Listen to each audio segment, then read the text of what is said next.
from Amritvahini College of Engineering, Sangamner. I welcome you all for the Data Structures Laboratory. Today we are going to learn assignment number 9 from Group A. Before we start, let us read the problem statement which is mentioned in the university syllabus. Problem statement is write a Python program to compute following computation on matrix. First, addition of two matrices. Second, subtraction of two matrices. Third, multiplication of two matrices. And fourth is transpose of a matrix. So these four operations we are supposed to compute for the two matrices which are given as an input. In order to run this program, we will need a Python interpreter. Two choices are there. Either we can use online Python interpreter like online GDB is there, and other websites like Geeks for Geeks and Tutorial Point, they have also given their own interpreter in order to compile Python program. Or else if you are planning for offline Python interpreter, install command line Python interpreter, then also it's okay. Or else you can go for PyCharm or Jupyter Notebook with any Anaconda version. Now, what are the objectives behind studying this particular assignment? Objectives are those things which students are expected to learn at the end of the assignment. So objectives for this matrix assignment are to read elements of the array. Students should be able to read elements of the array. Then should be able to understand lists and their operation. Then they should learn to make use of for loop in order to traverse a matrix. Then students should know what are the matrices and how to perform addition, subtraction, multiplication, operation on matrix, and how to find transpose of matrix. And then the last objective for this assignment is to learn about time and space complexity for each of these operations. Outcomes: after successfully implementing this assignment, student will be able to read the elements of array. Students, they will be able to understand the lists and associated operations. They will be able to use for loop to traverse the matrix. Students will also know what are the matrices and then how to perform addition, subtraction, multiplication and transpose operation on matrix. And they will be also able to find time and space complexity for each of these operations. Now, before we implement program in Python, let us have a brief overview of some basic operations in Python. Generally, input and output, these are very basic operations in any programming language. So first of all, let us see how to read input from the user. In order to read input value from the user, we use input function. So input and then in bracket, we are giving a string, that is, say for example, enter any number. So when we give this particular command input enter any number, user will be able to accept some value from the keyboard. So as the values which are read from the keyboard are in ASCII format, then they must be converted into integers so that to treat them as a number. So this is how input function can be used to accept the value from the keyboard, and then we can typecast it to integer so that they can be used in further mathematical operations. In order to print anything on the screen, we use print function. In print and then in bracket we have written hello world. So it will display message hello world on the screen. What is matrix? Matrix is a two-dimensional array arranged in the form of rows and columns. So here I have a matrix of order 3 by 3. So this is row 0, row 1, row 2, and this is column 0, column 1 and column 2. So matrix is nothing but simply two-dimensional array. But university syllabus says that instead of using array, implement matrix operation using lists. So we are going to implement all the operations on the matrix by using lists in Python. So these are some simple set of operations which we can perform on a list. First is to create a list is very simple. We write name of list single equal to, and then in bracket we are writing all the elements of a list. If we want to print this list, then we write print a. Then indexing, we can access the item in the position 0 by using print a of 0. So likewise, we can access any element present at any index by simply passing index of that number into the square bracket. Then third operation is slicing operation. If we want to print the element of the list starting from some specific index and ending up to some specific index, then we can use slicing operation. For example, when I write a of 0 to 3, so it will start with 0th element and will display next 3 elements for user. If we write a of 0 colon, then all the elements of the list will be printed. It is also possible to concatenate two lists. Given list a and b, we can concatenate two lists by using a plus b. Repetition, if we want to repeat numbers which are there in the list for specific number of times, then we can go for repetition operation. So here we can see that b into 3, it means the numbers 20 and 30 which are there in the list b will be printed thrice. Updating operation, if we want to update a value of specific element present in the list, then that is also possible. Directly we assign the value which is to be updated to the specific index of the list. Then membership operation is used to check whether specific element is present in the list or not. So when I write 5 in A, it checks whether number 5 is present there in a list A. If it is present, it will return true, otherwise it returns false. Then comparison operation is used to check whether two lists they are equal or not. So we can use a double equal to sign to check or to comparison equality, to compare equality of two lists. So if lists are equal, it will return true. If lists are not equal, then it will return false. So that's all about list. Now let us try to understand how lists can be used for storing two-dimensional data. So in order to store matrix in a list, we need to take one empty list. Let us give name to this list as a matrix 1. So after this, we will prompt a message to the user to enter elements for first matrix. Then the question arises how to read elements of the matrix one by one. Because if it would have been two-dimensional array, then we know very well we go for row measure technique, in which row number will remain same and only column value will change for accepting elements of one row. But as we are using list here, we need to accept the elements of the matrix row by row. So again we need to declare one empty list, that is temporary list A, which will accept elements of one row at a time. So here I have taken two for loops. One is outer for, that is I for, which goes from 0 to R, and then I have declared one empty list, that is A, and then again for number of columns, that is for J equal to 0 to C, I am appending the accepted input which is taken from keyboard to the list A. So what will happen because of this? Suppose if we consider there are three columns, then this particular loop will accept three column values for row 0 and will append them to the list A. So this is how at the end of this inner for loop, I will get all three elements of first row. So at the end of this loop, I will append all those three elements of first row to the matrix 1. So likewise, I will accept elements of the matrix row by row and they will be appended to the matrix 1 sublist, matrix 1 list. So this is how we can read matrix of any size from the user using list. Now let us see how to print elements of the matrix on the screen. So Python has made this job very simple. Uh, it is just like we read elements row by row. We can print them row by row by using again for loop.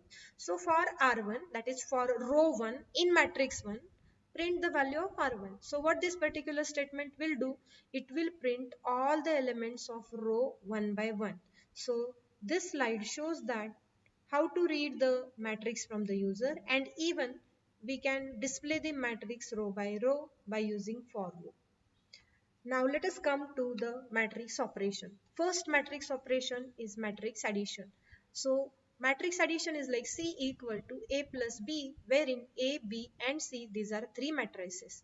So matrix addition involves adding corresponding elements of each matrix to get the resultant matrix. So here we can see that if we consider C as a resultant matrix, then we can write like Aij plus Bij is equal to Cij. The one thing which we should note here that order of the matrix A and order of matrix B must be same. That is, number of rows and columns in matrix A must be equal to number of rows and columns in matrix B. So just to understand this thing in more detail, here I have taken one example. First matrix is of order 3 by 3 and second matrix is also of order 3 by 3. So what happens here when we perform matrix addition? First element of first matrix is added with first element of second matrix. Second element of first matrix is added with second element of second matrix. Third element of first matrix is added with third element of the second matrix, and so on. So the only thing to remember here is order of both the matrices should be same. We have already seen like how we can read any dimensional matrix from the user using the list. Now this is very simple algorithm which is used for matrix addition. First of course, any algorithm has first instruction, that is start. So read the order of matrix, that is M and N, and then read the value of two matrices A and B using the for loop. Before you are reading the matrices, just see that order of matrix A equal to order of matrix B. So if their orders are equal, then only read the element. Otherwise, unnecessarily, it will increase complexity of the loop. So we know that in order to read the contents of matrix, we need two for loops. One is inner for loop, other is outer for loop. So outer for loop, consider it goes from I to M, and inner for loop J goes from 0 to n. So M refers to number of rows and n refers to number of columns. So inside this for loop, we are going to add elements of the matrix one by one. I and j, these are two loop counter variables wherein I is going from 0 to m, that is number of rows, and j is going from 0 to n, that is up to number of columns. So at the end, when this particular condition of for loops become false, our control will come out of the loop, and then we are simply printing the resultant matrix, just like we have seen on the slide how to print content of the matrix. So very simple algorithm this is, which is used to perform addition of two matrices. So again, to revise the step, I am telling you that first step is what? To read the order of matrix. If orders are same, then only we will read the contents of matrix. So read first matrix, read second matrix, and then apply two for loops to add elements of matrix A with elements of matrix B, and then the resultant values will be stored in matrix C. So at the end, we are going to display contents of matrix C, which is our resultant matrix of addition. And then of course last step will be stop. So very simple. In the same way, we can go for matrix subtraction as well. So rules for matrix subtraction remain same as that of matrix addition. That is, order of first matrix must be equal to order of second matrix. And then we are subtracting first element of first matrix minus first element of second matrix. Then again second element of first matrix minus second element of second matrix, and so on. So just instead of addition, we are performing subtraction over here. So I have not written algorithm for matrix subtraction because algorithm will remain same. Set of steps to be followed will remain same.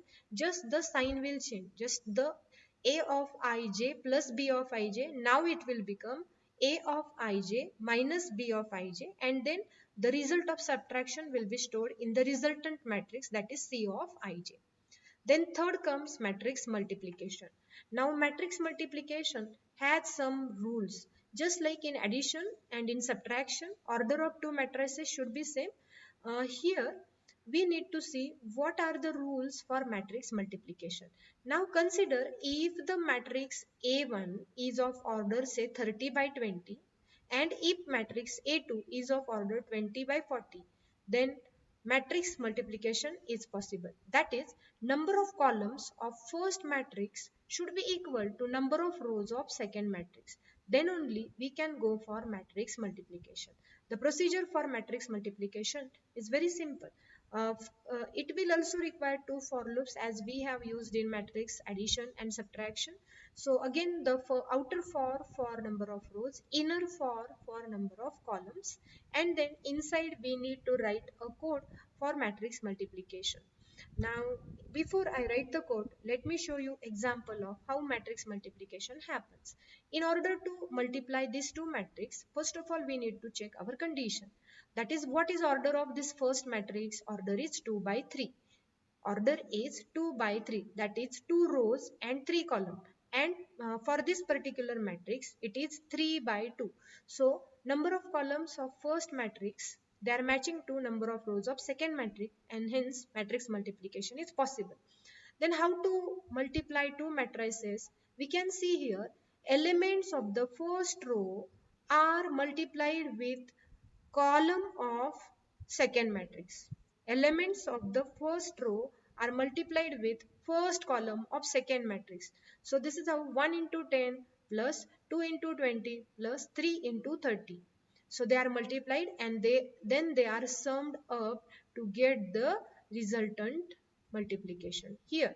So just like this, we can also go for the second multiplication, that is again first row of first matrix will be multiplied with second column of second matrix. So that's why 1 into 11, 2 into 21, 3 into 31 and so on to get the final result for the matrix multiplication.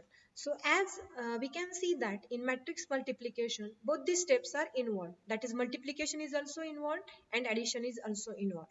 So in order to do this particular operation, here we need to take one more for loop, that is for q we have taken here, but just the thing to note here is that we will be performing multiplication as well, and then they will be added with the value of Cij. So Cij initially we have set to 0.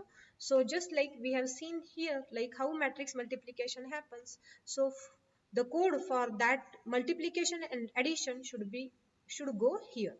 So this is how matrix 1 can be multiplied with matrix 2, and then the result can be stored in third matrix, that is matrix C. Then algorithm, as I told, this is the algorithm for matrix multiplication. This is outer for 0 to m number of rows. This is inner for 0 to n, that is for number of columns. And this is k equal to 0 to n. Then now what we are multiplying with each other? We multiply a of I k into b of k j.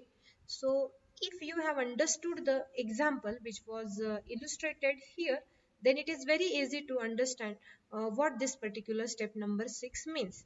As the matrix multiplication involves multiplication as well as addition, so we need to compute both the operations inside this for loop of k. So at the end, when all the elements they are multiplied with each other, we print the content of resultant matrix and then we stop. Then the last operation on the matrix is matrix transpose. So matrix transpose is very simple operation. As we can see here in the input matrix, number of rows are 2 and number of columns are 3.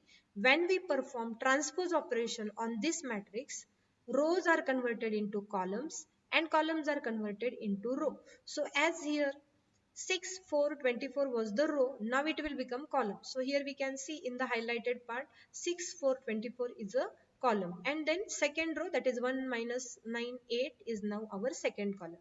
So matrix operation, matrix transpose operation is very simple.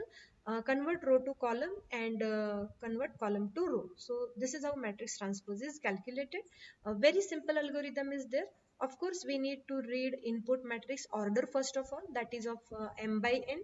M is number of rows and n is number of columns. Then read the elements of the matrix, that is first matrix, okay, and then by using for loop, that is this is my inner for loop which goes from 0 to m, that is number of rows, and this is outer for loop I, which goes from 0 to m, and this is inner for loop of j, which goes from 0 to n. Simply instead of I have made it like j0, j and I, because we know that J refers to number of columns and I refers to number of rows. So what we do in row measure technique, generally we take row first and then column. But now as rows are converted into columns, we are taking column number first, that is J value first, and then we are taking row value, that is I. So that we are finally copying into the transpose matrix, which is our resultant matrix. So this is how all the rows of matrix will be converted into columns, and then they will get stored into the transpose, that is resultant matrix. So this is how today we have seen how to perform various operations like addition, subtraction, multiplication and transpose on the matrix. Thank you.